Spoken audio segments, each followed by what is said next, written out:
In this video, we're going to be looking at the listening part of the IELTS test. Now, the listening test is split into 4 separate parts, and there are 40 questions, so 10 questions per part. And the types of questions you're going to get can really be split into 2 separate types: multiple choice and gap fill questions.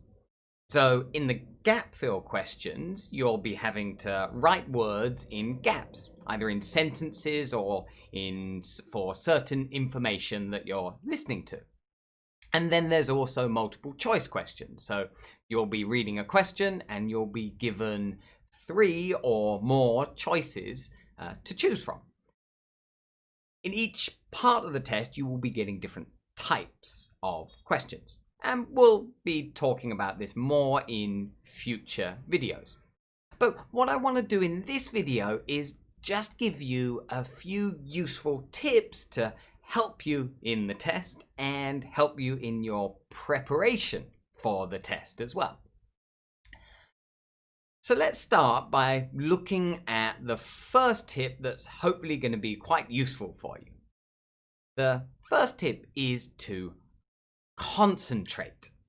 Now, this might seem quite obvious, but a lot of students lose focus when they're listening to the different recordings in the test.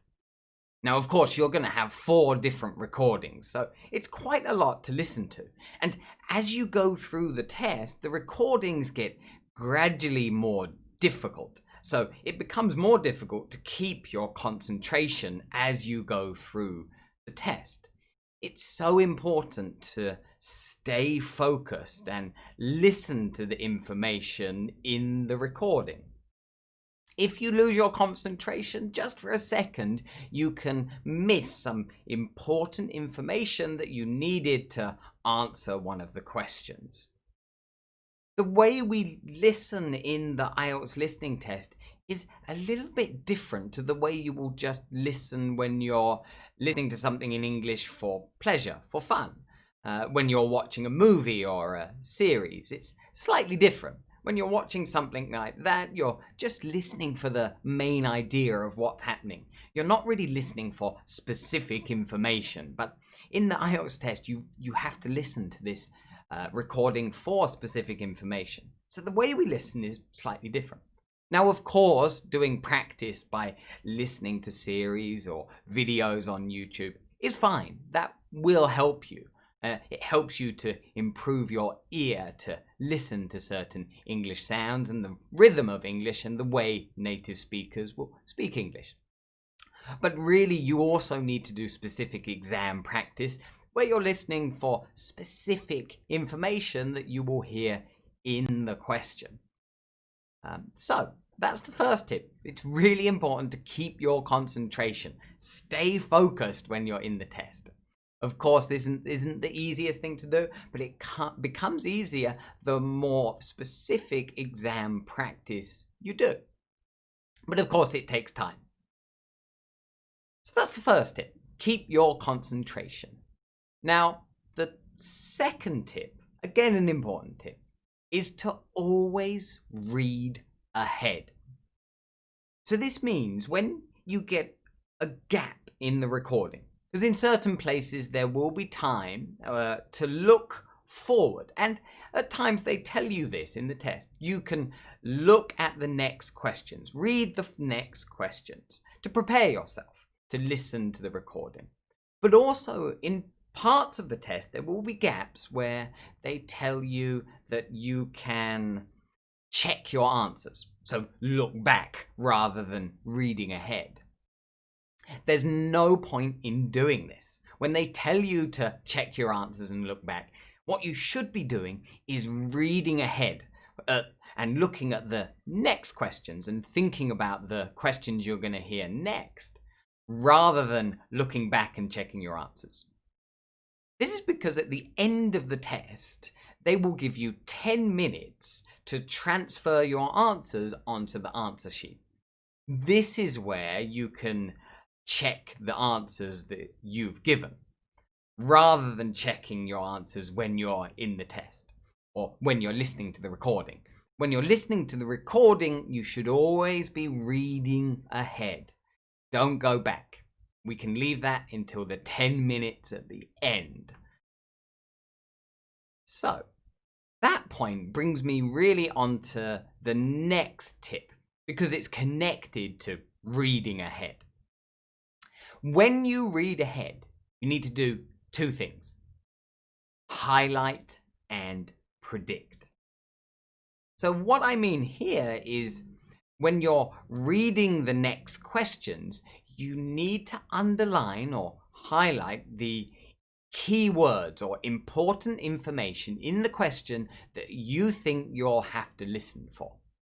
Of course, you don't want to underline too many of the words, but maybe one or two keywords that you think are important that will help you to listen for the answer.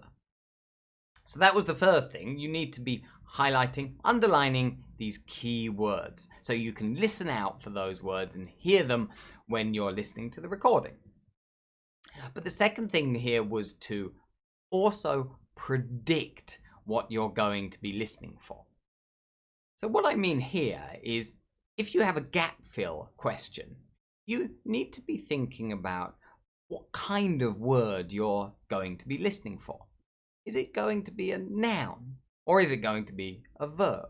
And you can notice these things when you look at the words that you have before the gap and after the gap. You'll be able to see what type of word, what part of speech are you going to be listening for.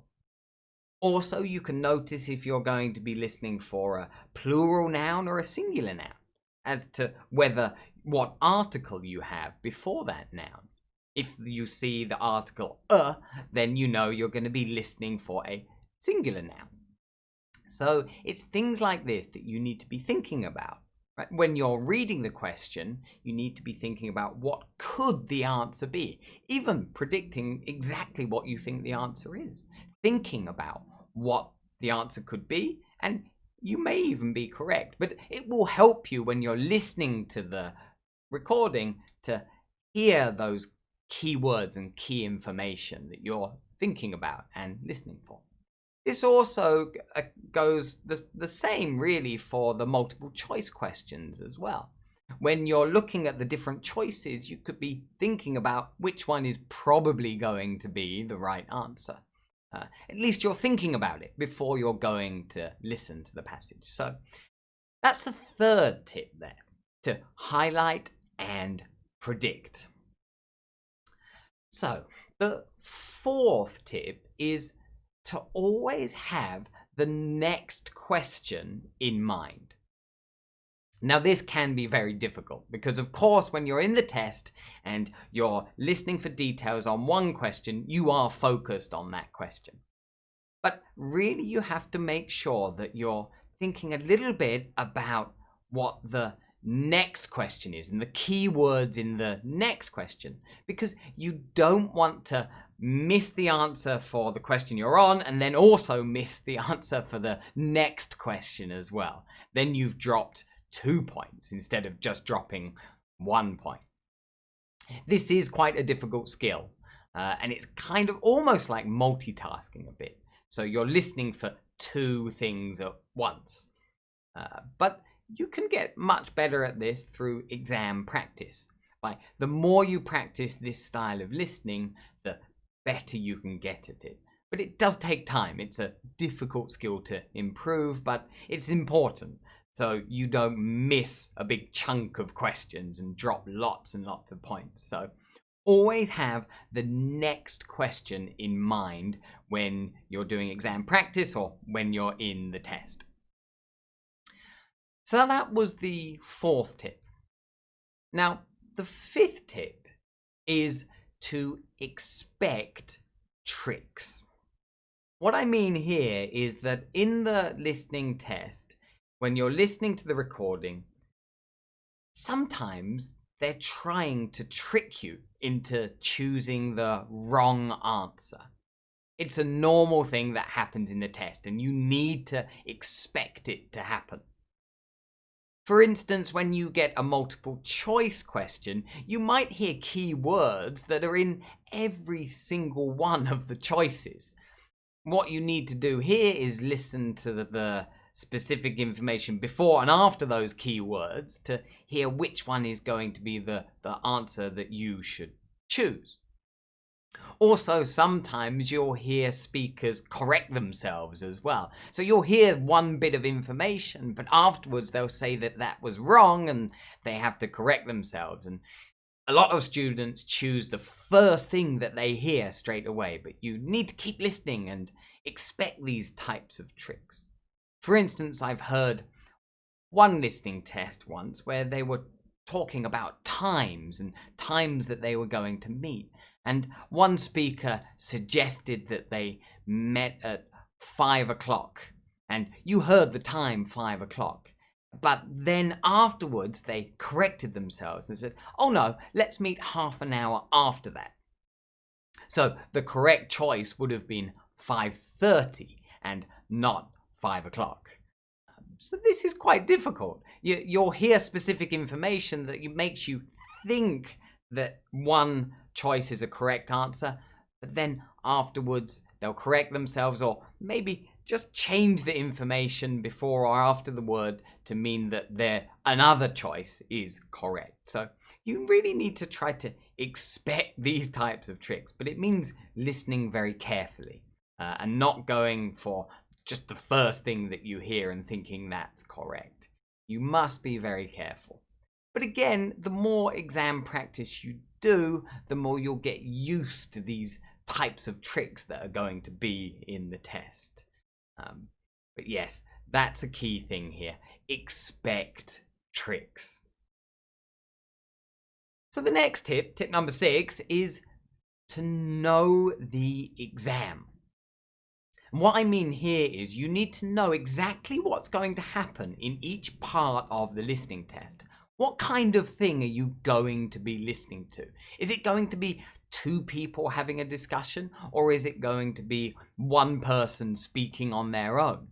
What kind of passage, what kind of recording are you going to be listening to?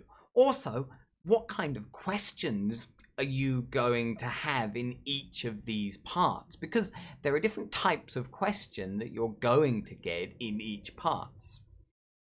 Also, when are you going to get a break in the part? Or are you going to get a break at all to look at the next questions? You need to know this information. You need to know what to expect. What's going to happen when you're in the test. Now, of course, in future videos, I'm going to go into more detail on the types of question in each part and what happens exactly in each part of the listening test. But it's so important that you become really familiar and you know exactly what's going to happen in each part, so you don't have any surprises when you're in the test. You don't want to get a surprise and then panic and lose your place and miss lots of questions. You really need to know in detail what happens in the test. But again, this is about practice. The more you practice real test examples, the more you'll get to know about exactly what happens in the test. So really, this is the 6th tip. Know exactly what happens in the exam. That brings me to the 7th tip, and a really important one here that a lot of students often ignore a little bit. That is spelling. Your spelling is really important. Of course, it doesn't really matter for multiple choice questions. There you're just writing down the correct choice, A, B, or C. But in gap fill questions, you're going to have to write down whole words. This means the words you write down are going to have to be spelled correctly. If you make a spelling mistake in the test, then you're not going to get a point for your answer, even if it was the correct answer. If you made a spelling mistake, they mark the answer wrong. This is quite annoying, but it means that your spelling is really important. Even if you're writing down a word, and if the answer should be plural with an S on the end of a noun, if you miss the S on the end of the noun, then you're not going to get the point because the answer is wrong. Now, of course, words before and after the gap are going to help you with this, but also you need to listen carefully, right? You need to listen to what the answer is and then make sure that you spell the word correctly. Now, of course, some of us have problems with spelling, and you'll notice when you do practice for the listening test, some words you make mistakes with. Well, when this happens, don't just ignore it and move on. What you need to do is write down in a notebook the words that you've made mistakes with. And then, once you've got a list of these spelling mistakes, you can think about trying to memorize the correct spelling or writing out those words a few times so you get used to the correct spelling. Now, of course, there are spelling rules and things like that you could try to think about or memorize, but really, I don't think this is going to help you that much. All the spelling rules we have in English are generally broken from time to time because the spelling in English is not that consistent. So really, it comes down to memorization, to just knowing a word or not knowing how to spell a word. And by writing down the words that you find difficult, hopefully that can help you to memorize more and more words that are going to come up in the test. So this is something you really need to work on. It doesn't improve overnight. You need to make a list of mistakes you're making and consciously try to improve your spelling. Such an important part. Just think, if you make 3 or 4 spelling mistakes, then you're going to drop down a whole band score. And really, you don't want to be doing this. When your listening skills are good and you can hear the correct answer, even if they're good and you make a spelling mistake, then your listening score is going to go down. It can seem a little unfair, right? Because they're testing your listening skills here, really. They shouldn't be testing your writing or your spelling skills, but this is the way the test works, and you need to improve your spelling if you want to get a good listening score. So that's the 7th tip. That brings me to the final tip, which is don't worry about difficult questions.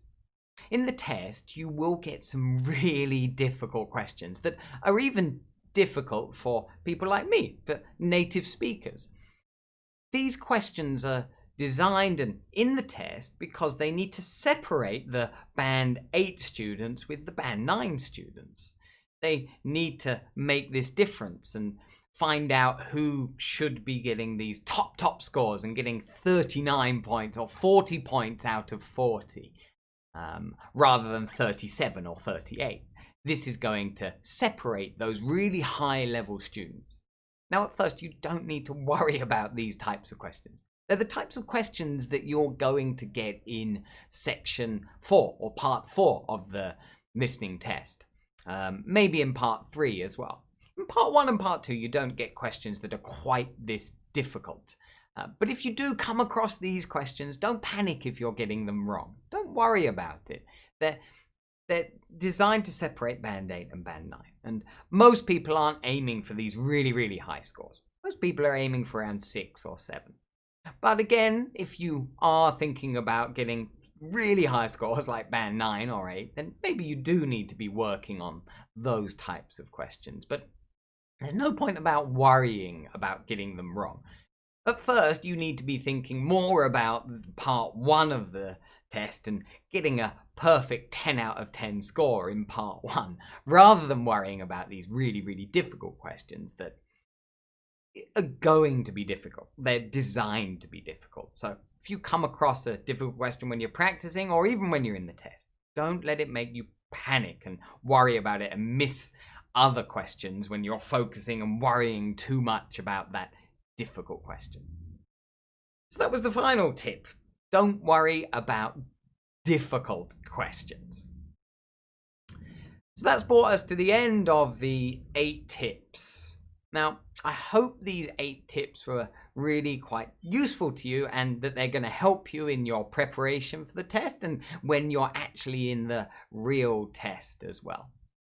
In the future, we will be making more videos on the listening part of the test and telling you a bit more information about the different parts and the different types of questions you get in each part, and more little tips for each section, and maybe more tips for each type of question that you're going to get when you're in the test.